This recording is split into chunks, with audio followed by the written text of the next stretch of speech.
జంట నగరాలకు కొన్నేళ్లుగా ఉస్మాన్ సాగర్, హిమాయత్ సాగర్లే మంచినీటి అవసరాలు తీరుస్తున్నాయి. కానీ చరిత్రలో మొదటిసారిగా ఈ రెండు జలాశయాలు ఎండిపోయి వాటర్ లెవెల్ డెడ్ స్టోరేజ్ కి చేరింది. వర్షాలు కురుస్తున్న ఉస్మాన్ సాగర్, హిమాయత్ సాగర్ కు నీళ్లు అనుకున్నంతగా రావటం లేదు. ఇందుకు కారణాలేంటి? ఈ రెండు ప్రాజెక్టుల చుట్టూ జరిగిన ఆక్రమణలే శాపంగా మారాయా? అడ్డు అదుపు లేకుండా వెలిసిన నిర్మాణాలే నీళ్ల రాకను అడ్డుకుంటున్నాయా? Just watch.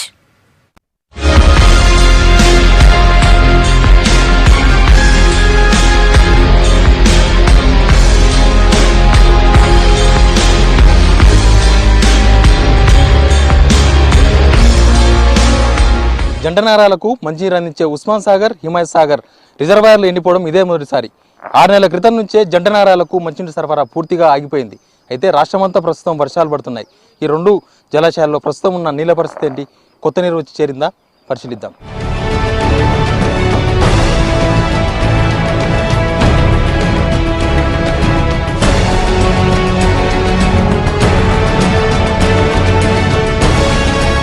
నిరంతరం హైదరాబాద్ ప్రజల దప్పిక తీర్చే గండిపేట రిజర్వాయర్ దగ్గర ఉన్నాం. గండిపేట రిజర్వాయర్ చరిత్రలో మొట్టమొదటిసారి ఎండిపోయింది. దాదాపు 4 నెలల క్రితం నుంచే హైదరాబాద్ ప్రజలకు గండిపేట నీళ్లు అందడం లేదు. గండిపేట చెరువు మొత్తం ఎండిపోయింది. ఒకసారి చూద్దాం. జూన్ మాసం వచ్చింది. జూన్లో వర్షాలు కూడా పడ్డాయి. ఏమైనా గండిపేట రిజర్వాయర్లోకి నీళ్లు చేరాయా?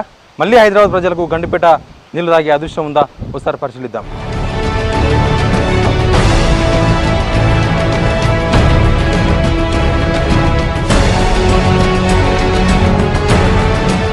ప్రస్తుతం గండిపేట జలాశయంలో ఉన్నాం.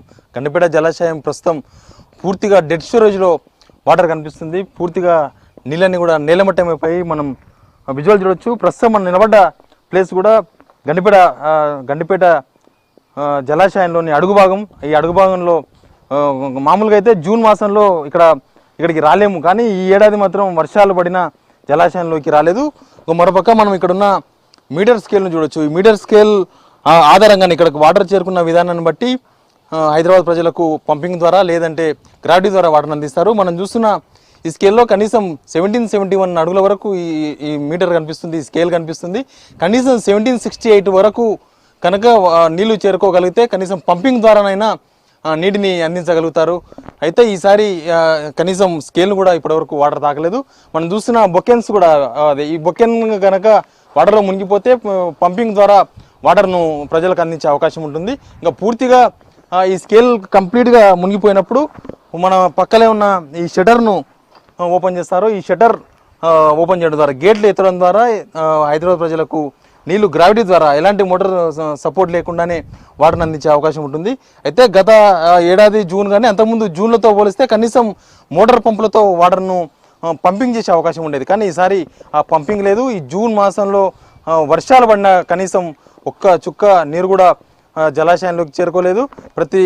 గత ఏడాది జూన్తో పోలిస్తే కనీసం 5 ఫీట్ల వాటర్, కొత్త వాటరు ఈ జలాశయంలోకి చేరేది. ఆ 5 ఫీట్ల వాటర్తో పాటు పాత వాటర్ కొద్దిగా ఉండేది కాబట్టి ఆ పంపింగ్ ద్వారా ప్రజలకు నీరు అందించే అవకాశం ఉండేది. కానీ ఈసారి అందుకు భిన్నమైన పరిస్థితి నెలకొంది. కనీసం మోటార్లకు కూడా వాటర్ అందే పరిస్థితి లేదు. ఇంకా మనం చూద్దాం. గండిపేట రిజర్వాయర్కు ఎక్కడి నుంచి నీళ్ళు రావాల్సి ఉంది, ఎందుకు రాలేదు ఒకసారి చూద్దాం.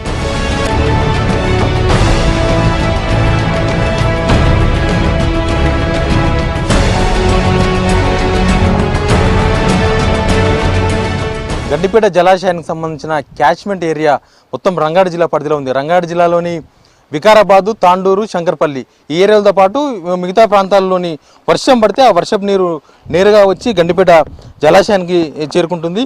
ప్రతి ఏడాది జూన్లో పడే వర్షంతో కనీసం 5 అడుగుల నీళ్లు వచ్చి ఇక్కడికి చేరుకునేది. కానీ ఈసారి అలాంటి పరిస్థితి లేదు. శంకర్పల్లిలో కావచ్చు, వికారాబాదు, తాండూరు ఏరియాలో వర్షం పడినప్పటికీ ఒక చుక్క నీరు కూడా గండిపేట చెరువుకు రాలేదు. ప్రధానంగా అక్కడ స్థానికంగా తాండూరు దగ్గర ఉన్న కాగ్నా నది కూడా పూర్తిగా నీళ్ళ ప్రభావంతో ఉంది. అయినప్పటికీ ఇక్కడికి నీళ్లు రాలేకపోయాయి. క్యాచ్మెంట్ ఏరియాలో మొత్తం ఫామ్ హౌజులు నెలకొల్పోవడం కానీ, ఆ క్యాచ్మెంట్ ఏరియాలో మొత్తం నిర్మాణాలు, రియల్ ఎస్టేట్ వ్యాపారాల కోసం నిర్మాణాలు కూడా ఈ వాటర్కు అడ్డుపడుతున్నట్టుగా మనం చెప్పొచ్చు. ప్రధానంగా ఒక పెద్ద వర్షాపాతం, ఎడతెగని వర్షం పడితే తప్ప గండిపేట చెరువుకు నీళ్లు వచ్చే అవకాశం కనబడడం లేదు. ఇప్పటి వరకు ప్రస్తుతం గండిపేట రిజర్వాయర్లో ఉన్న తాజా పరిస్థితి. మరొక హైదరాబాద్ ప్రజలకు నీళ్ళు అందించే మరొక జలాశయం హిమాయత్ సాగర్, అక్కడ కూడా వాటర్ పరిస్థితి ఎలా ఉంది, అక్కడ ఏమైనా కొత్త వాటర్ వచ్చిందా చూద్దాం.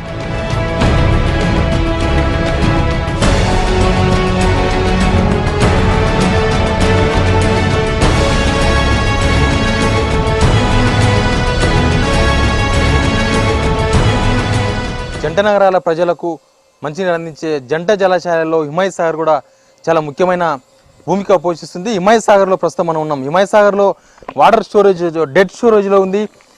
ఎప్పుడు చరిత్రలో లేనంత తక్కువ నీళ్లు ప్రస్తుతం ఉన్నాయి. జనవరి వరకు ఇక్కడ నుంచి అన్ని ప్రాంతాలకు వాటర్ సప్లై అయింది హైదరాబాద్లో. కానీ జనవరి నుంచి వాటర్ సప్లై పూర్తిగా నిలిచిపోయింది. ప్రస్తుతం తెలంగాణ రాష్ట్ర పోలీస్ అకాడమీకి మాత్రమే ఇక్కడ నుంచి మంచినీళ్ళ సరఫరా జరుగుతుంది. మిగతా ప్రాంతాలకు పూర్తిగా వాటర్ సరఫరా నిలిపేశారు. మనం చూడొచ్చు ఇక్కడ ఒక పెద్ద బండరాయి ఉంది. బండరాయికి ఉన్న వాటర్ మార్క్సే ఇక్కడ ఉన్న జలాశయంలో ఉన్న వాటర్ స్టోరేజ్ ఎంత ఉంది, వాటర్ స్టోరేజ్ ఎంత డెడ్ స్టోరేజ్లో ఉందని మనం అర్థం చేసుకోవచ్చు.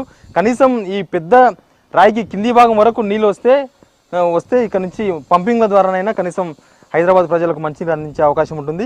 ఇంకా పైన కనిపించే మార్గ్ ఒకటి పెద్ద మార్గ్ కనిపిస్తుంది. ఆ మార్గ్ వరకు నీళ్ళు వస్తే కేవలం గేట్లు ఎత్తడం ద్వారా గ్రావిటీ ద్వారానే నీళ్లు బయటికి వెళ్ళిపోతాయి. కానీ కనీసం ఆ బండరాయికి బండరాయి వరకు రావాలంటే కూడా చాలా వ్యత్యాసం ఉంది. ప్రస్తుతం ఉన్న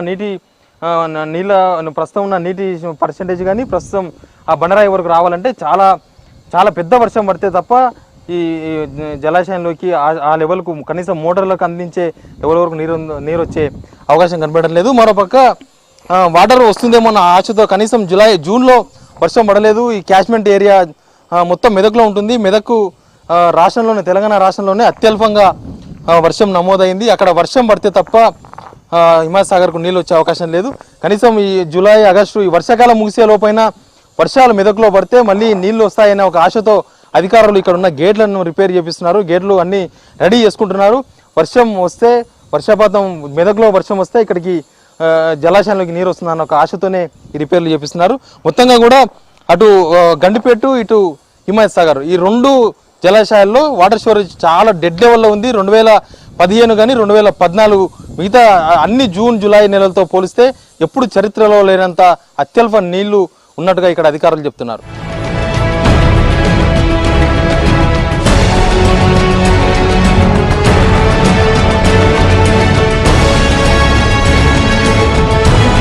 చెన్నైలో పడినట్టు కుంభవృష్టి వర్షం వస్తే తప్ప రెండు జంట జలాశయాలకు నీరు వచ్చే అవకాశం కనబడడం లేదు.